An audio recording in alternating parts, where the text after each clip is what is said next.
በጣም ሰፋ ያሉ ጥያቄዎች ከሚያስነሱ ርዕሶች አንዱ ሾተ ላይ የሚለው ሾተ ላይ ምንድን ነው ከሚለው ጀምሮ አንዳንድ እናቶች የኔ የደም አይነት ፕላስ ነው ወይንም ደግሞ ፖዚቲቭ ነው ሾተ ላይ ሊከሰትብኝ ይችላል ወይ? አንዳንድ እናቶች ደግሞ መድኃኒቱን መጀመሪያ አልወሰድኩም ከአሁን በኋላ መውሰድ እችላለሁ ወይ? አንዳንድ እናቶች ምን ያህል ነው መድኃኒቱ ጠቀሜታው?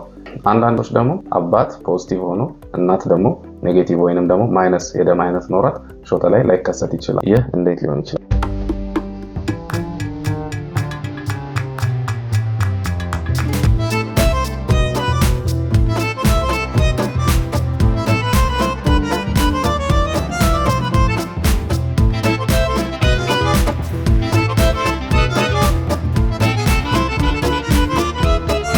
ከመጀመሪያው ስንጀምር ሾተ ላይ ምንድን ነው? በባህል ወይንም ደግሞ በእምነት ስለ ሾተ ላይ የተለያዩ ነገሮች ሊባሉ እንደሚችሉ አስባለሁ። እስቲ በየአካባቢያችሁ ስለ ሾተ ላይ ምን እንደሚባል ኮሜንት ሴክሽን ላይ አጋሩ። ሕክምናው ግን ሾተ ላይ የሚለውን ቃል የሚጠቀመው በደም አይነት ምክንያት ልጆችና ጽንስ ላይ የሚደርስ ችግርን ለመግለጽ ነው። ይህ ችግር መቼ ነው የሚደርሰው ካላችሁ፣ በመጀመሪያ እናቶች የደም አይነታቸው ኔጌቲቭ ወይንም ደግሞ ማይነስ መሆን አለበት። ከዛ በተጨማሪ የአባት የደም አይነት ፖዚቲቭ ወይንም ደግሞ ፕላስ መሆን አለበት። እንደዚህ ሲሆን የጽንሱ ወይንም ደግሞ የልጅ የደም አይነት ከአባት የሚወረሰው ፖዚቲቭ የደም አይነት ሊሆን ስለሚችል ያኔ ችግር ይፈጠራል ማለት ነው።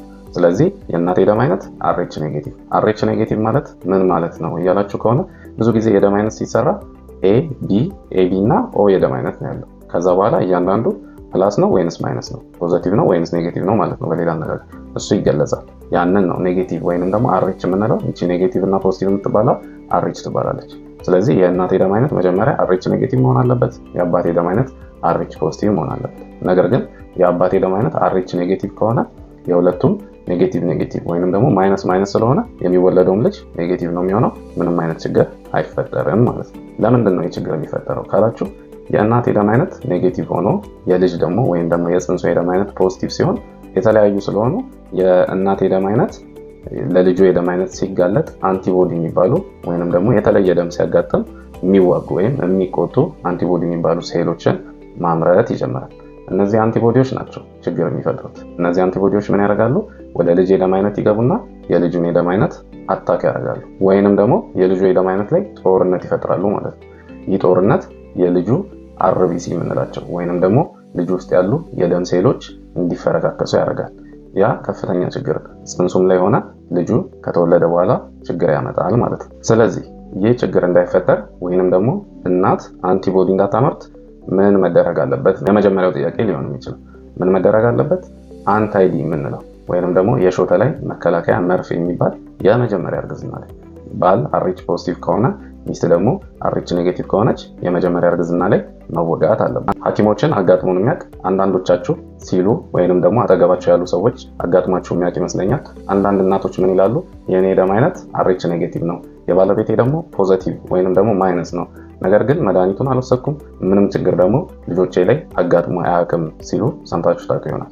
ይህ ሊፈጠር ይችላል። የሚፈጠረው እንዴት ነው ካላችሁ፣ ምክንያቱ ሳይንሳዊ ነው። ሁሉም RH ፖዚቲቭ የሆኑ አባቶችና ማይነስ የደም አይነት ያላቸው እናቶች ሾተ ላይ የተፈጠረበት ልጅ ሁሌ ይወልዳሉ ማለት አይደለም። የመጀመሪያው ምክንያት ብዙ ጊዜ አባቶች የደም አይነታቸው ምንም እንኳን RH ፖዚቲቭ ቢሆን ሾተ ላይ እንዲፈጠር ለልጅ ይህንን ፖዚቲቭ የሆነ የደም አይነት ማስተላለፍ አለባቸው። ሁሉም አባቶች ግን ላያስተላልፉ ይችላሉ። ይሄ የሚወሰነው በጄኔቲክስ ወይንም ደግሞ በዘረመል ነው። ሄትሮዛይገስ እና ሆሞዛይገስ የምንለው የብለድ አይነት አለ። ሆሞዛይገስ ከሆኑ አባቶቹ ሙሉ ለሙሉ ለልጁ ፖዚቲቭ የሆነ ወይንም ደግሞ RH ፖዚቲቭ የሆነ የደም አይነት ያስተላልፋሉ ማለት ነው። ነገር ግን ሄትሮዛይገስ ከሆኑ ለልጅ የማስተላለፍ እድላቸው 50% ብቻ ይሆናል። በዚህን ጊዜ ልጁ RH ፖዚቲቭ ሳይሆን RH ኔጌቲቭ ሊሆን ይችላል። ስለዚህ ሾተ ላይ ሳይፈጠር እርግዝናው በሰላም ሊያልቅ ይችላል። እንደዚህ አይነት ነገር ተፈጥሮ አንዳንድ ቤተሰቦች ምንም ችግር አልተፈጠረም ሲሉ ሰምታችሁ ታውቁ ይሆናል። ያ ግን ጄኔቲካሊ ብቻ የሚታወቅ ወይንም ደግሞ በዘረመል ምርመራ የሚታወቅና እኛም ጋር ሆነ ብዙ ቦታዎች የማይሰራ ስለሆነ ሁሉም እናቶች ይህ ይፈጠር አይፈጠር ስለማይታወቅ መድኃኒቱን መውሰድ እንደሚኖርባቸው በደንብ ማወቅ ያስፈልጋል። ከዛ በተጨማሪ ሾተ ላይ እንዲከሰት ደም ከልጁ ወደ እናት መግባት አለበት። ያኔ ነው የእናት ደም ለፖዚቲቭ የደም አይነት የሚቆጣው ወይንም ደግሞ አንቲቦዲ የምንላቸውን የተቆጡ የደም ሴሎች ፕሮዲውስ ማድረግ ወይንም ደግሞ ማምረት የሚጀምረው። እስከ 1 ml የሚደርስ የደም መጠን ከልጁ ወደ እናት መግባት አለበት ይህ እንዲፈጠር። ይህ ሴንሲታይዜሽን ወይንም ደግሞ አንቲቦዲ የማምረት ሂደት ነው። ያኔ ነው ለሚቀጥሉት እርግዝናዎች የእናት የደም አይነት ተቃዋሚ የሆኑትን አንቲቦዲ አምርቶ ችግር መፍጠር የሚጀምረው ማለት ነው። ይህ አንቲቦዲ እንዲፈጠር የመጀመሪያውና ዋናው ምክንያት እርግዝና ነው። በወሊድ ጊዜ መገመት እንደምትችሉት ከልጅ ወደ እናት ደም ሊተላለፍ ይችላል። ከዛ በተጨማሪ ግን ውርጃ፣ የተለያዩ የሚሰሩ የህክምና ፕሮሲጀሮች እንደዚህ አይነት ነገሮች የእናትን ደም ለልጁ የደም አይነት ሊያጋልጡ ስለሚችሉ አንቲቦዲዎች ይመረታሉ ማለት ነው። ያኔ የእናት ደም ተቆጥቶ ይጠብቃል። ስለዚህ መድኃኒት መቼ ይወሰዳል? ብዙ ጊዜ 7 ወር ላይ ነው የሚወሰደው። ነገር ግን ከ7 ወር በፊት ሊወሰድ የሚችልባቸው አንዳንድ ምክንያቶች አሉ። እነዚህ ከ7 ወር በፊት የሾተ ላይ መድኃኒት ሊወሰድባቸው የሚችልባቸው ምክንያቶች ምን ናቸው ካላችሁ፣ በዋነኝነት ማወቅ የሚያስፈልገው የእናት የደም አይነትና የልጅ የደም አይነት ሊቀላቀል ሊያደርጉ የሚችሉ ምክንያቶች ናቸው። እነዚህም በተለያየ ምክንያት የሚፈጠር ውርጃ፣ ከማህፀን ውጭ የሚፈጠር እርግዝና፣ የእናት ሆድ ላይ የደረሰ የተለያየ ጉዳት ወይንም ደግሞ መመታት ሊሆን ይችላል። ከዚህ በተጨማሪ ደግሞ የተለያዩ በእርግዝና ወቅት የሚሰሩ ፕሮሲጀሮች የምንላቸው ወይንም ደግሞ የህክምና ምርመራዎች ወይንም ደግሞ ህክምናዎች ራሳቸው ሊሆኑ ይችላሉ። የእናትና የልጅ የደም አይነት እንዲቀላቀል የሚያደርጉ ከሆነ በእነዛ ምክንያቶች ይህ መድኃኒት ከ7 ወር ቀድሞ ሊወሰድ ይችላል። ከዛ በተጨማሪ ጨቅላው ከተወለደ በኋላ የደም አይነቱ ታይቶ እንዳስፈላጊነቱ በ72 ሰዓታት ውስጥ ሊደገም ይችላል ማለት ነው። በፍጹም RH ኔጌቲቭ ወይንም ደግሞ ማይነስ የደም አይነት ያላቸው እናቶች ባለቤቶቻቸው RH ፖዚቲቭ ከሆኑ ይህንን መድኃኒት የመጀመሪያ እርግዝና ላይ በፍጹም ማሳለፍ አይኖርባቸውም። ለምን ካላችሁ ወደ ሁለተኛውና ተደጋግሞ ወደሚነሳው ነጥባችን ያመጣናል ማለት ነው። ይህም ነጥባችን ምንድነው?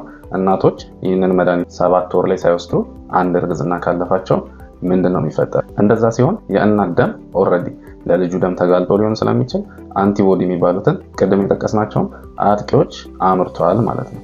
እንደዛ አምርቶ ከሆነ ደግሞ ይህ መድኃኒት ጥቅም አይኖረው። እንደዛ ሲሆን ምንድነው የሚደረገው?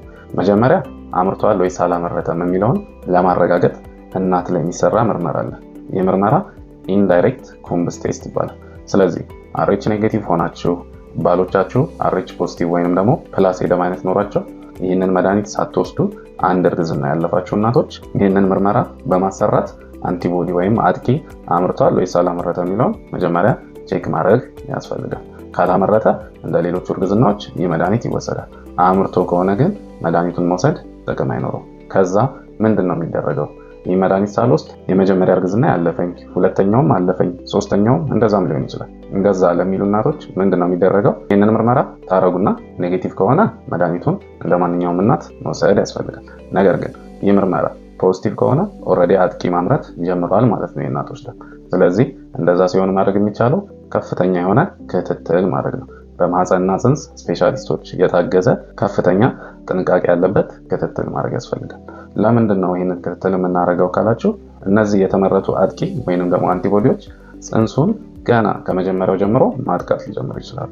ጽንሱን ሲያጠቁ ጽንሱ ላይ የደም ሴሎችን በመፈረካከስ እንዲያንሱ ስለሚያደርጉ ጽንሱ ላይ የደም ማነስ ሊፈጠር ይችላል። መቼም ጽንስ የልብ ድካም ያጋጥማል ብላችሁ አትገምቱ። ነገር ግን የልብ ድካም ምልክቶች ያጋጥሙታል። የጽንስ መነፋፋት ይኖራል። ስለዚህ እነዚህ ሁሉ በህክምና ነው የሚረጋገጡት። ከፍተኛ ክትትል በማድረግ ጽንሱ ላይ ምርመራዎች በማድረግ ከአልትራሳውንድ ጀምሮ የሚደረጉ ሌሎች ሰፋ ያሉ ምርመራዎች አሉ። እንደዚህ አይነት ችግሮች ከተፈጠሩ ህክምናው ትንሽ በረቀቀ መልኩ መከናወን ይኖርበታል። ይህንን የሚሰሩ ለብቻው የሰለጠኑ ሐኪሞች አሉ። ጽንሱን ራሱ በእናት ሆድ ውስጥ ያለ የሚያክሙበት አይነት ህክምናዎች እኛ ሀገር በሰፊው እየተጀመሩ ነው።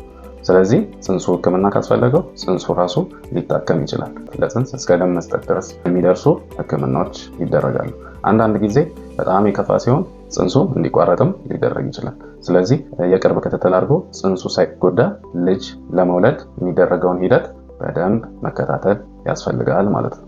ጽንሱ ላይ ምንም ጉዳት ሳይደርስ RH ኔጌቲቭ እና RH ፖዚቲቭ የሆኑ ቤተሰቦች ልጃቸውን በሰላም ከተገላገሉ በኋላ ደግሞ የጨቅላ ህጻናት ክፍል ውስጥ ህክምናና ምርመራ ያስፈልገዋል። ምርመራው የሚደረገው በዚህ ምክንያት የተፈጠረ ችግር አለ ወይ፣ የደም ማነስ አለ ወይ፣ ቢጫ የሚያደርግ ንጥረ ነገር አለ ወይ፣ እንደዚህ አይነት ምርመራዎች ይደረጋሉ። አንዳንድ ጊዜ ቀለል ብሎ ትንሽ የሆነና በቀላል ህክምናዎች ሊድን ይችላል። አልፎ አልፎ ደግሞ የጨቅላ ህጻናት ጭንቅላት ወይም አይምሮ ላይ ጉዳት እስከ ማምጣት የሚደርስ መዘዝ ሊያመጣ ይችላል።